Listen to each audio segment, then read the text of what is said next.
Dans notre belle République, le continent, il existe un personnage fascinant. On l'appelle parfois le nouveau gendarme de la maison. Un homme polyvalent, oui, très polyvalent. Quand il y a une manifestation, il est là. Quand il faut arrêter, il est là. Quand il faut menacer, il est déjà là avant le problème. Il fait le travail du gendarme, du policier, du juge, du procureur, porte-parole du gouvernement et parfois même le divin électoral.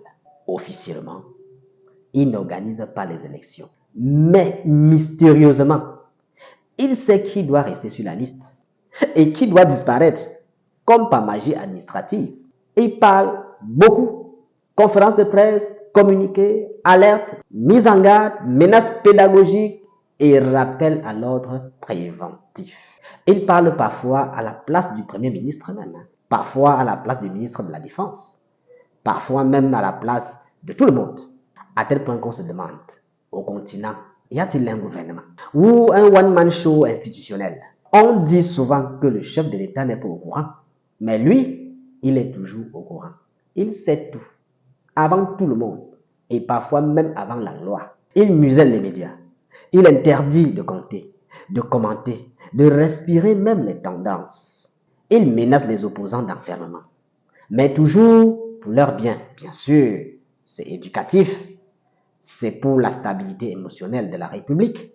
Et puis, il y a eu un moment historique, ce jour où, devant le pape, il a voulu faire preuve de générosité internationale.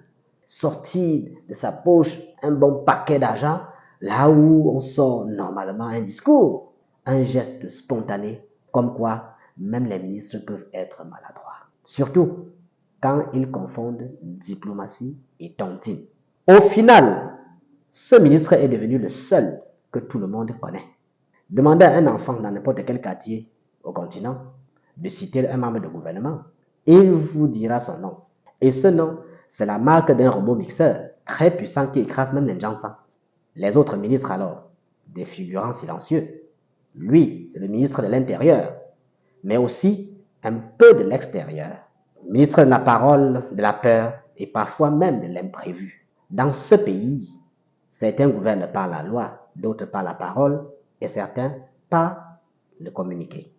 Et pendant ce temps, la République regarde, partagée entre rire jaune et étonnement permanent.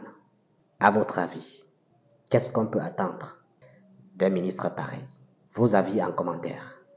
Et surtout, restez sur la voie du continent, la voie d'une Afrique libre et consciente.